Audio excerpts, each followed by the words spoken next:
Ladies and gentlemen, welcome back to those guys. Oh my God. Oh Ladies god, and gentlemen, welcome back to those two geeks. He's Alex. I'm Joe. We're fucking keeping that in because, oh my God, that is an epic 100, screw up. 100. I don't even know how I screwed that up, but I'm absolutely I keeping that in. That's what listen, happens when you take a week off unexpectedly. you're British and you guys are great with words. I don't even know what you were going for there at that moment. Like, what I were think it those was words?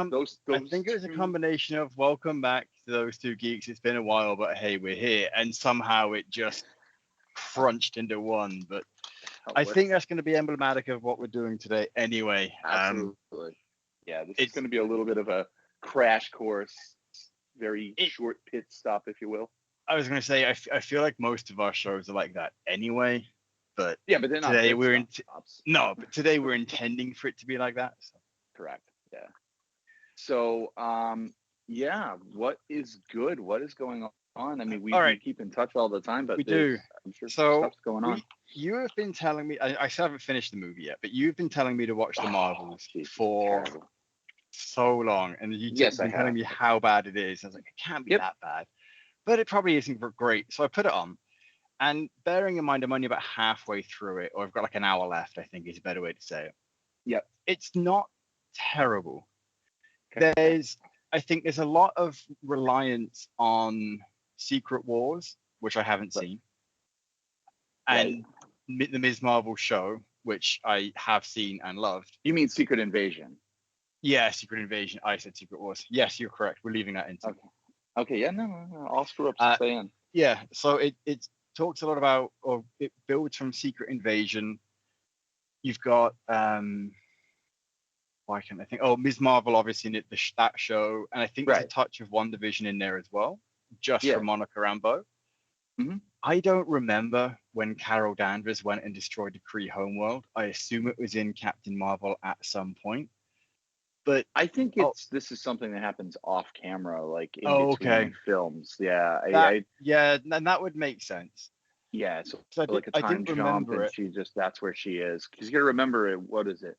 Avengers Endgame, she's been gone a while.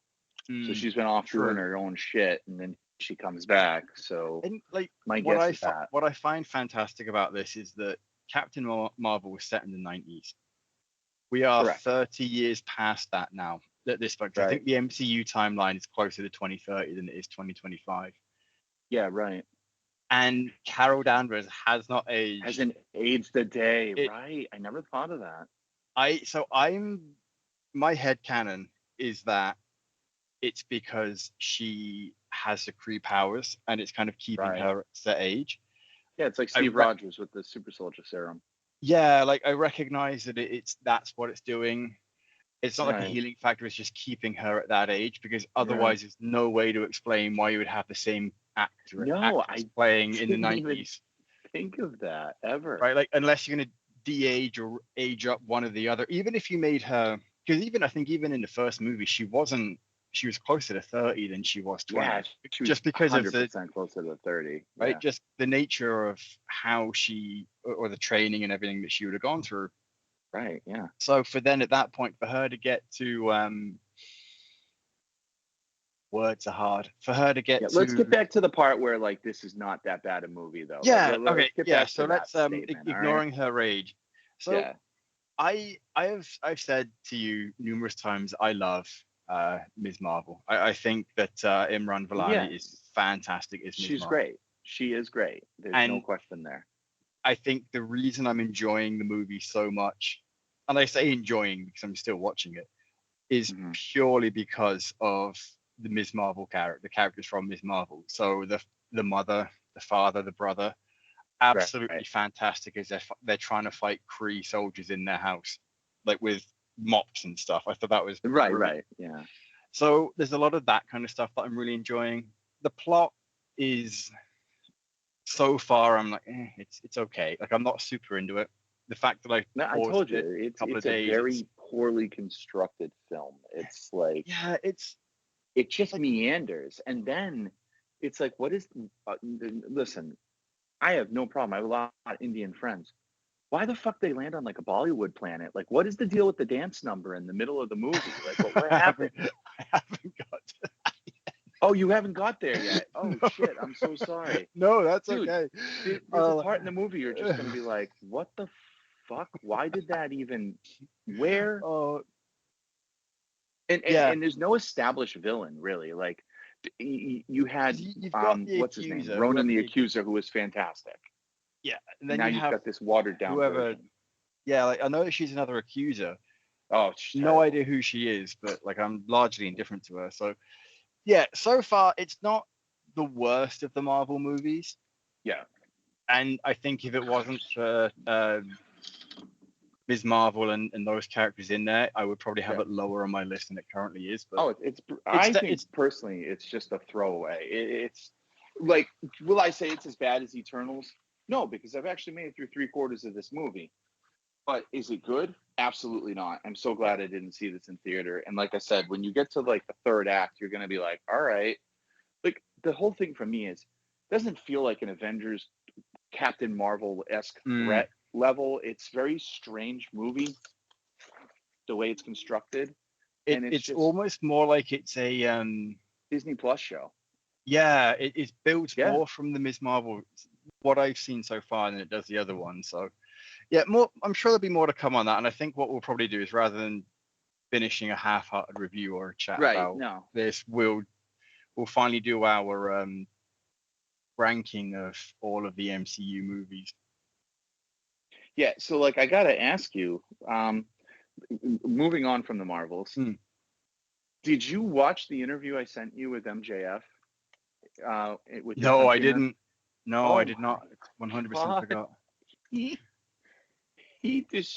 this kid Jack the Jobber. He's on Cultaholic. I love Okay. Cultaholic. They're my favorite wrestling commentary channel, the news channel, whatever. It's a bunch of English kids or British Yeah. kids. I can never know which ones they are, but like if you say British, it's going to be all encompassing and probably accurate. okay, Whereas so if you they're a bunch of Brits. They're a bunch of Brit yeah. kids, and they're great. Well, I say kids. They're like close to 40, but they're all fantastic, right? Yeah. Jack the Jobber. They've all had their starts in. They've worked their way through the indie wrestling in Britain, in Great Britain. They've worked their way through there. The UK, I guess I should say. And they've done like this thing called Rev Pro is like one of the biggest federations over there. It's like one of the biggest indie feds. It would probably be like their indie ROH or something to that Right. effect. Yeah. Maybe bigger than that. And so like MJF defended his title, the American Championship, over at Rev Pro. And I thought it was fucking glorious. He defended it against this guy up and coming called Michael Oku. I thought it was amazing because he comes out like MJF is his whole shtick right now is he's been coming out in like red, white, and blue Americana to like the nth degree where it looks like he's thrown up Americana. Right. But now for this show, he came out in complete red and yellow. But he came out to Real American by Hulk Hogan. That The is Real amazing. American. Right. So like and he came out well no, he didn't come out to Real American. He came out to his theme. But when he got in the ring, his promo, that's why Matthew and I were laughing back and forth. His promo were the lyrics from Real American. Because like MJF got in there and Michael Oku said something, and MJF was like, I am a real American. I fight for the right of every man. I fight for my right, you fight for your life. And then Michael Oku would say something else, and then he'd go to the next stanza of the song. And like everyone caught on that he was just ripping from the frickin' song, but he did the promo, and it was just brilliant. And so he beats him. Naturally, it's MJF. You Yeah. think Tony Khan's going to book him to lose the title in a different country? Exactly. Yeah. Because MJF also went to CMLL in Mexico, and he won there too. So he's doing something different with the AEW International title. Like the first couple reigns we've seen, like with OC and all Pac them. did that. Pac would defend Pac it. did it? Yeah, he was the first one to do it because he would do it across. He would defend it in Rev Pro in Mexico. I think he went to Japan with it, purely just because he could. His work visa in the US wouldn't always allow him to come back and forth. That was a good workaround for him. It was a good workaround for him, and also helped get AEW out across the world. Right, like, so hey, you got an AEW champion coming through. Yeah, so they're doing it heavy with MJF, which is smart because he's a massive draw. It makes sense for them to really publicize it with him, right? Whereas I don't think they did that with before. No, and I also think the time frame that they're doing it too is very telling because they're doing it where All In is right around the corner next week. Yeah. So I'm looking forward to All In. I guess we can turn this into a semi AEW podcast. We don't have a plan. So this is literally just us chatting. So yeah, I'm excited for it. AEW All In last year was one of my favorite pay-per-views in a very, very long time. I thought the main event with Adam Cole and MJF was absolutely brilliant, where neither one of them turned heel. It was so well done. Like we were all expecting them either one to turn heel.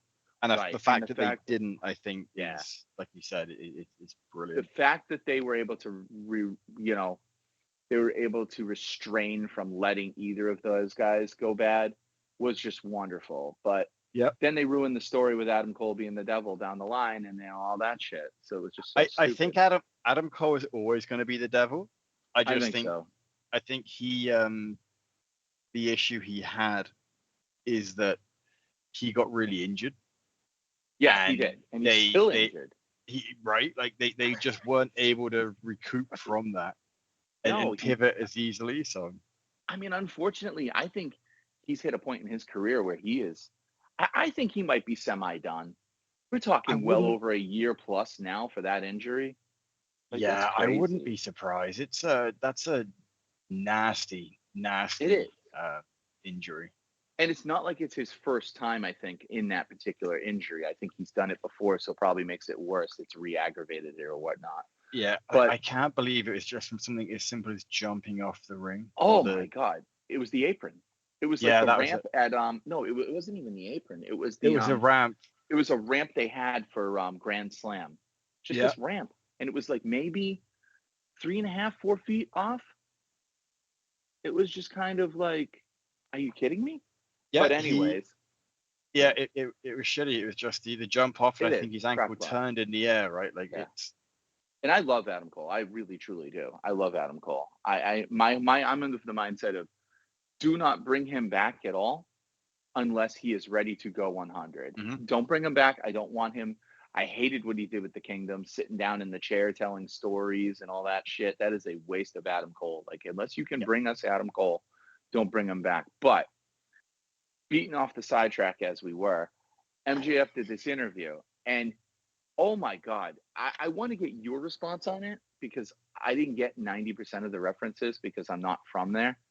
But he's just taking a giant dump on the UK, but he's doing it in a funny way where he's propping up America in a ridiculous way. That's probably the best way, the best thing he can do to get over is that. So it is. You know, my humor is very self-deprecating. Like you know that. I think you would love this. I don't think you find this offensive. But so he's talking to this kid, and Jack the Jobber, he looks like he's 12 years old, but he's in his 30s. He looks like he's 12 years old, and it's great. But MJF's like, yeah, there's a whole thing about especially over here in the UK. He's like, you guys tend to do things for clickbait and make up facts that aren't true. And he's like, there's a lot of infighting over here. And he goes, we don't have that over in America. Everyone gets along and it's just great. And there's no crime. And because there's police sirens in the back. He's like, there's no crime ever. We just don't have any of those problems. And Jack's like, well, you guys got school shootings and things like that. And he's like, no, I don't think we do. But then the best part was he goes, well, I would like to take it back to the infighting thing you said. He's like, you guys had a civil war. He's like, what? He goes, yeah, it's widely known. It's documented. You guys had a civil war. And he goes, no. He goes, this is exactly what I'm talking about. I've never heard of this war. I don't know what you're trying to propagate here. He's like, oh, my mistake. The American Civil War never happened. Okay, let's move on to the next question. And it was just at the beginning of the interview, listen to it. He's so fucking uncomfortable. You could tell he loves MJF, but MJF is in full-blown character.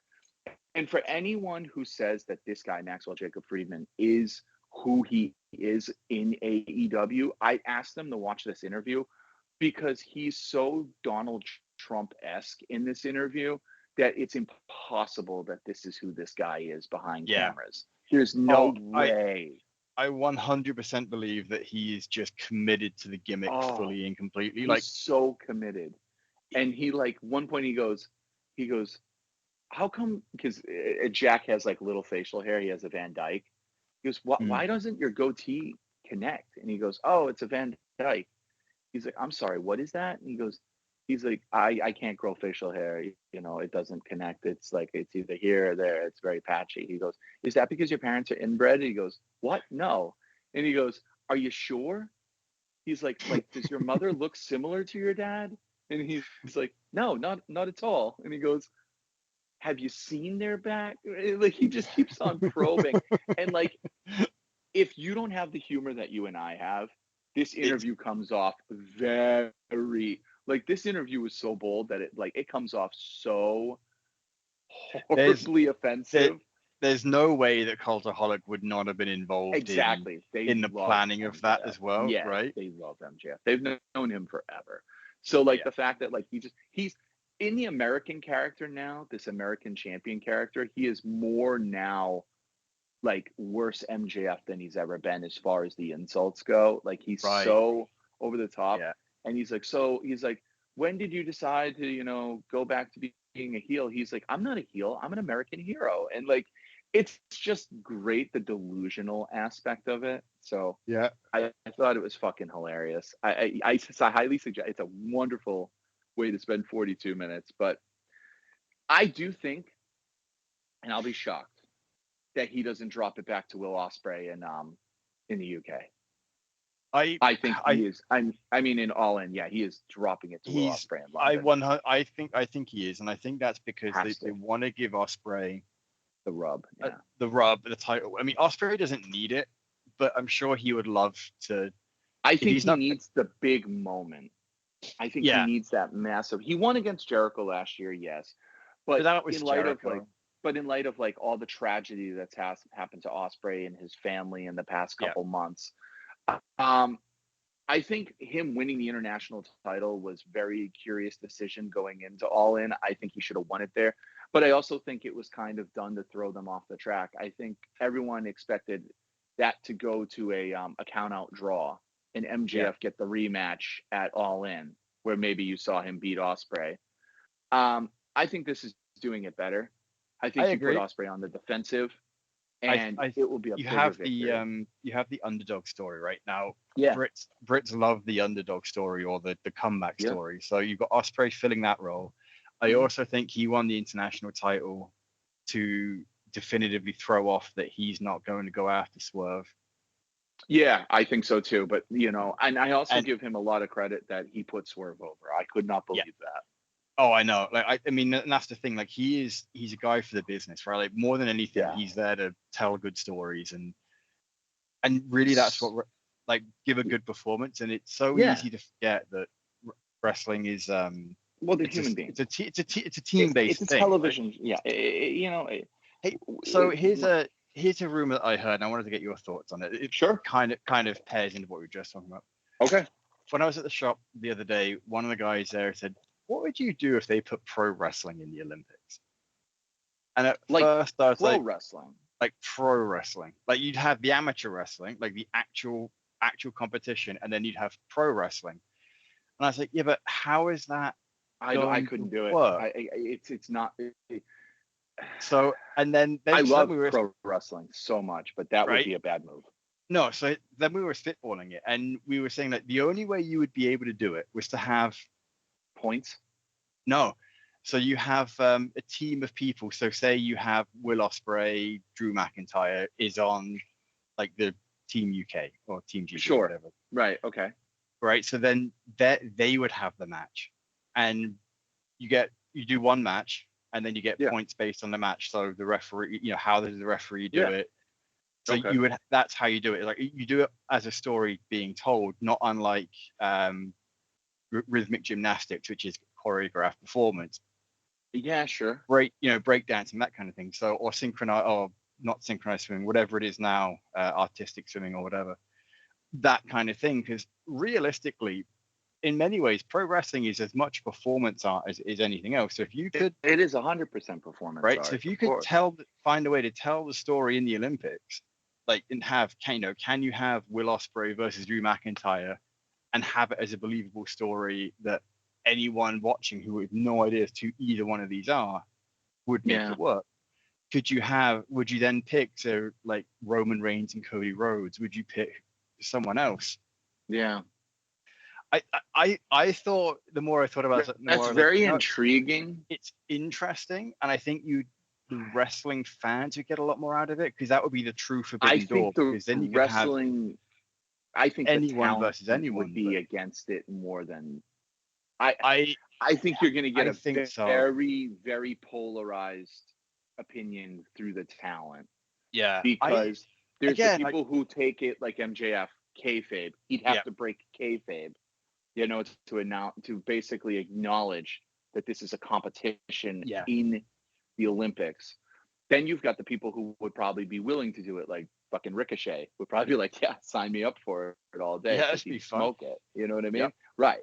So you'd get the old timers, you'd get the purists, who would be like, oh, this is bullshit. Like, we know it's fake, but now this is insultingly fake. Yeah. So it'd be like, we're watching it on, I don't know, CBS or whatever the fuck the channel is that's holding it.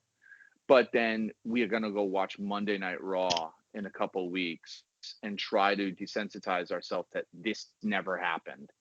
It would be really difficult because, you'd have like Team AEW or Team USA, obviously, Team GB. I don't know. That would take a whole lot of work and a lot of planning. I think it'd be really interesting, and it would be the only way you could get a true Forbidden Door across everything. I agree with that. Yes. However, I think you're right. Like, it would be, I would love it, but I understand that there's a lot of wrestlers that would not be a fan. Also, think of losses. It's the Olympics. You're going to get a gold medal out of it.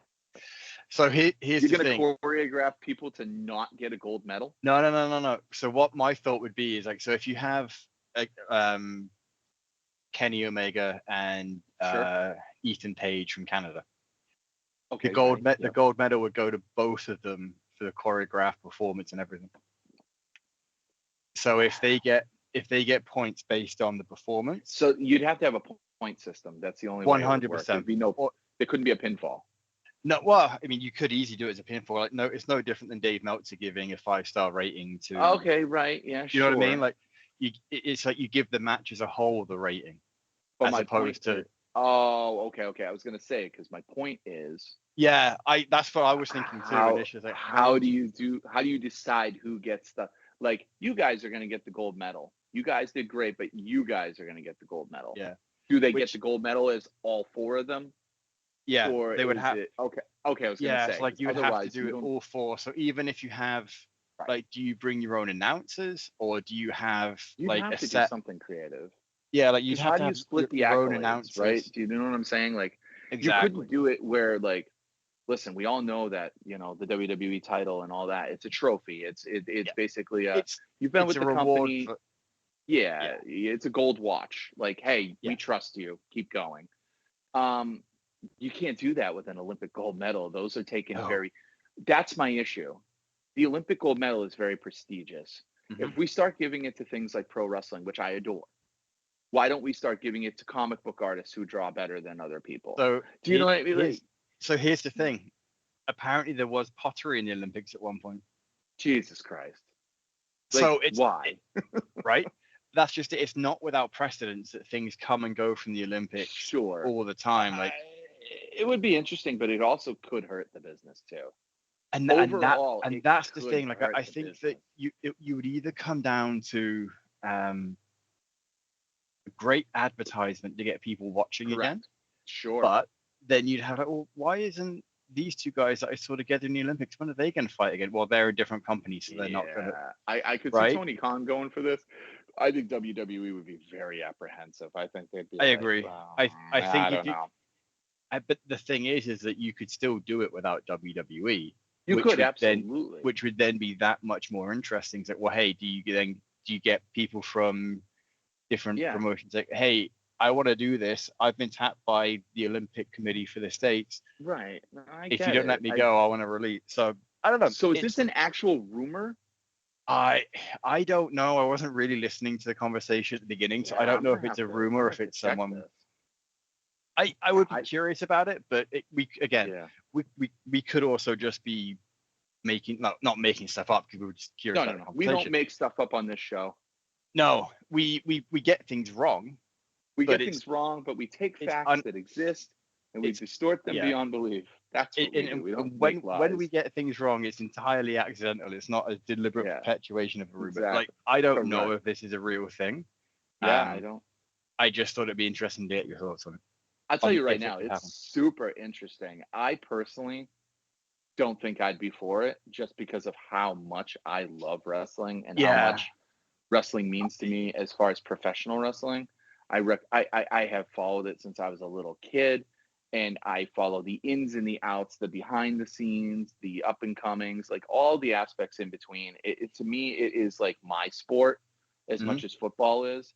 So like I would be a little apprehensive because it's taking something that I love and it could make a clown show out of it, or it could do something great for it. That's the confusing part. You don't know, but it's definitely I think it would be a super polarizing argument because I think that if it ever came to pass, I would be open to it until I saw it. And I think once I saw it, I'd be like, ooh, this is a bit weird. Or the complete opposite, like, man, I wish I could see more of this story. So it would be interesting for sure. And I do appreciate that. But I wanted to, we said we were doing a quick time crunch here, but I wanted to see so we know we're getting Hugh Jackman back as Wolverine for Secret Wars. They've already pretty much put the cat out of the bag on that. You know what I'm not liking though? I'll say this, and I just saw it. Yes, I wish Matthew was on for this. So I just finished the Goblin story, the Spider Goblin story. I finished it 2 days ago because it came out the finale came out like a week ago. Yeah, but I just finished it. So, spoiler: it's been out for almost 2 weeks now. The idea is Norman Osborn is completely cleansed of his sins now. He is no longer the Green Goblin. The Green Goblin, but Peter is not the Goblin either. The Goblin is gone.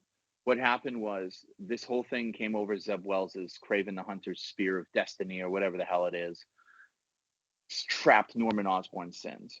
So this issue was the quote, I'm going to put in italics quotations, the final confrontation battle for Spider-Man and the Green Goblin as Peter Parker and Norman Osborn. The final. That's what they're billing it as. You know, once in a lifetime, never happen again. Just like John Cena and The Rock, once in a lifetime. It happened 2 years in a row. I don't believe this is the final. It's the final for right now for Zeb Wells' run, which is coming to an end. And I think they'll put Norman Osborn on the shelf for a long while just because they've overused him in the past, 10 years. You may even put him on the shelf as he's not the Goblin, but we might use him here and there. But right. But so basically what happens is Peter willingly, they're fighting back and forth and the Goblin sins are jumping back and forth. Like they're stabbing each other in the chest and the sins are going back and forth. Right. And it's like, okay, it was kind of cool.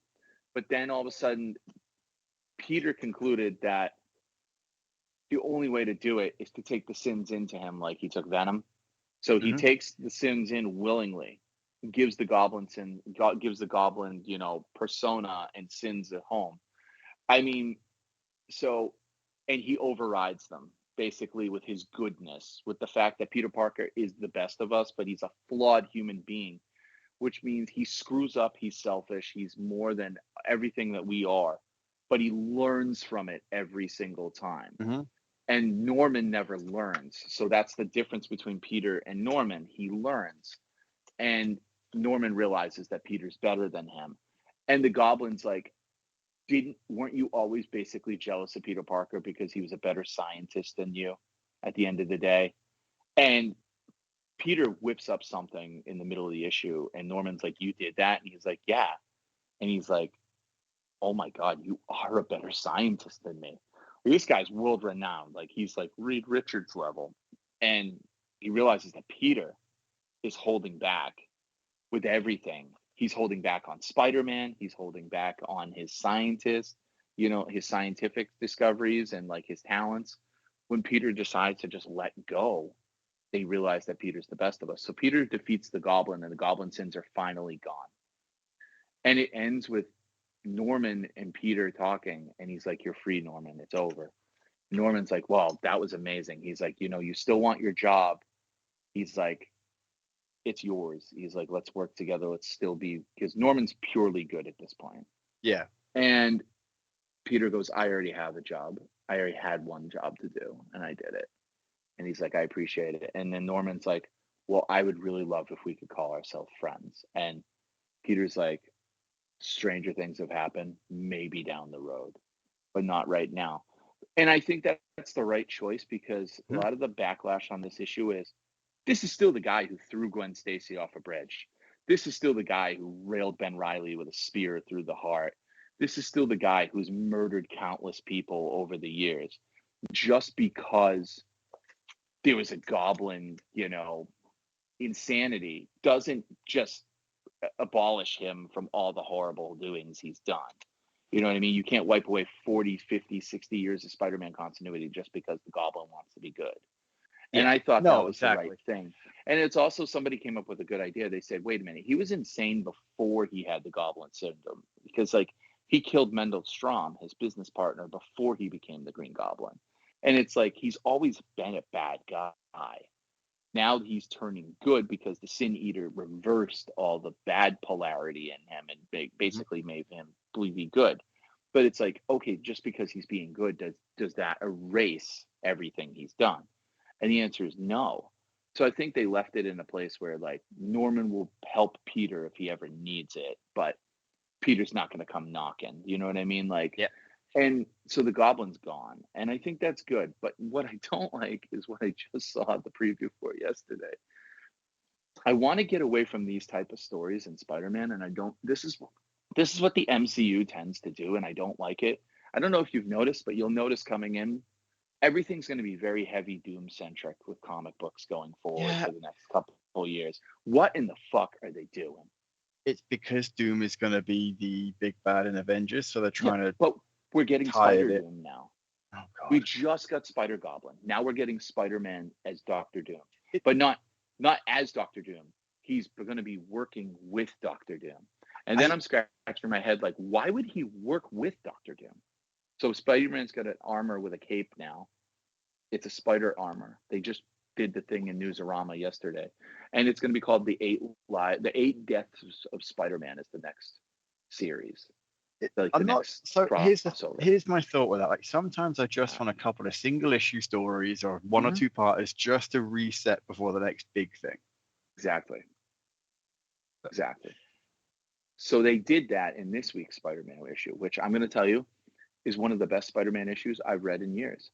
Now, I'm not the craziest on the art or the creative team, but it was basically like Peter sitting down to have a date with this woman, Shay, who he's blown off through the whole point of Zeb Wells' run.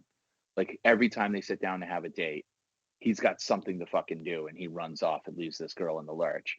Now, Shay works at Ravencroft, which I think is a great twist. She's like an inmate counselor at Ravencroft. So like she handles all the worst villains in the world. So she's Peter without the mask on a daily basis, which I think makes it great. So they're sitting down, but Peter's still so stuck in his like 1960s writing where it's like, I can't tell you. She's like, why are you late? Just tell me why you're late. Or why do you gotta go? Just tell me, I'll be okay. And he's like, I can't. So he shows up with a black eye. And she's like, are you kidding me?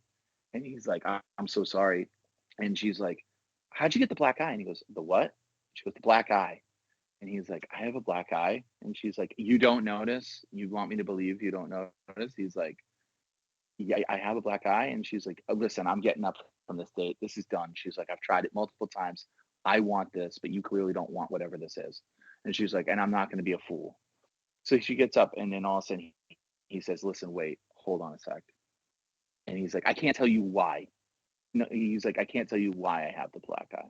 She's like, can you tell me how? He's like, I can tell you when.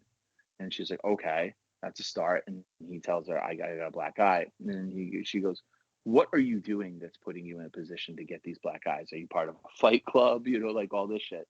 And he's like, no. He's like, let's just say I have a very high sense of responsibility, and I put that above myself, and I don't know how to do that. If I don't do that, does it make me me? Am I shirking my responsibility and hurting others because I'm making? And she goes, what? Because you're making yourself happy? He's like, yeah. He's like, I don't know how to do that. I've never been able to. She goes, well, I got to tell you this. She goes, I have a responsibility too. I deal with the most hardened inmate criminals in the world. She's like, but my responsibility is also to the people that I make promises to. She's like, ergo you. I promised you I'd be on this date. She goes, so what I did was I went in hours early, took care of the inmates quicker than usual, made sure everything was done so I would have the time to be responsible to myself and you for this date.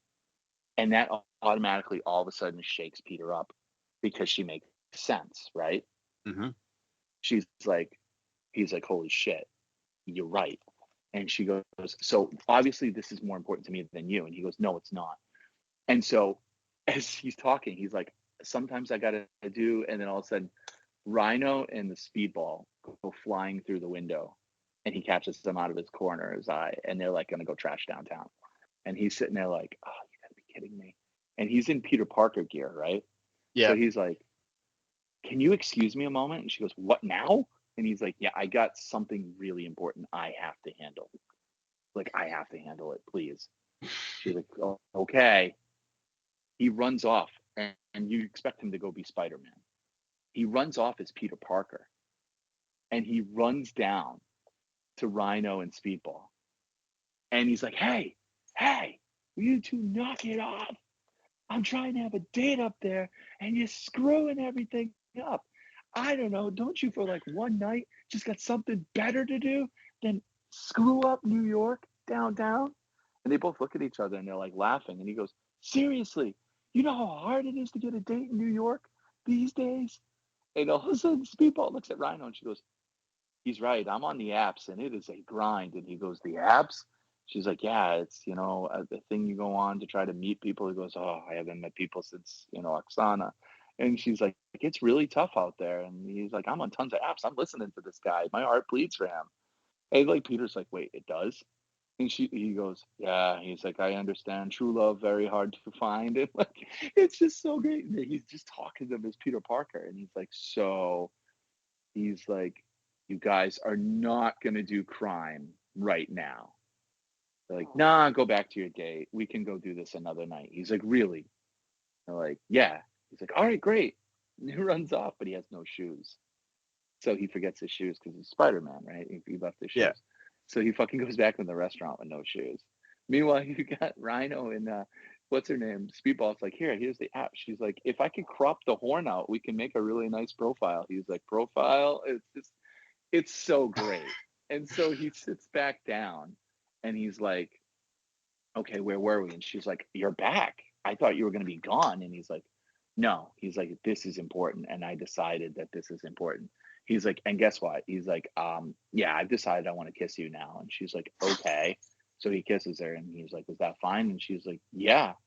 And then they're like, the waiter is kind of like the waiter from Ferris Bueller. He's just like snooty and like put off by everything because they keep making excuses. And like he comes back and they're like, yeah, we need a dessert menu. We need an entree menu. We need like everything. We're going to be here a while. And he's like, great. And like it just ends with him getting a happy ending for once. And I just thought, this is Zeb Wells, the same guy who's written some of the shittiest Spider-Man stories I've ever read with, you know, time traveling MJ and Paul and all that crap. But this is Spider-Man at his roots. Like this is 60s Spider-Man with just an issue that didn't have any fighting, and Peter solved it being Peter. And I, like, if I had to highlight it for like graphic policy book of the week, it would be my graphic policy book of the week, because it's just so refreshing to see a Spider-Man story end with Peter taking care of it. You know what I mean? I do, yeah. So like, that's what I want for your long wind from my response to your question. I want resets once in a while. I want standalone issues like this that give you great moments than Not everything has to be a huge crossover, what's it called? Vampire story or cosmic story. Like, they got to start being able to get away from that shit. I think, and this is my final thought on the matter, because I know we're running up. But then we can wrap up. Yep. Yeah. I think what's great about comics is that, unlike books and movies and TV, similar to TV shows, you can have downtime in between major arcs. And I think that's what, when you get a long season TV show, like 22 episodes, you're going to have a couple of episodes where they're just shooting the shit. You don't have to do 24 where it's tension. No. And I think comics have the benefit of having an issue where the characters can have a date. Correct. Exactly. Like, you can't do that in a movie where, like, we'll have a movie where they're just shooting the shit. That's really not going to work. No, a movie wouldn't work, but points in the movie where they're shooting the shit works. Yep, and you need that. So yeah, well, I mean, my final thought is art works best when it imitates life. Yes. We don't just go outside and have crisis after crisis every single minute of the day. Yes, when we're depressed, I know that full-handedly. It feels like crisis after crisis, but you get pockets of goodness and you get pockets of enjoyment that you don't expect. And when you get them, it's something to be held, right? Because I think that's what makes them so special, is because they don't come along as often as the shit. Like, if we don't get the shit, we don't appreciate the good. We need the crap to roll downhill for us to be like, today was a good day, because otherwise, how would you know it's a good day if every day was the same? Do you know what I mean? So it's like, that is my final thought. That is my PSA. Like that.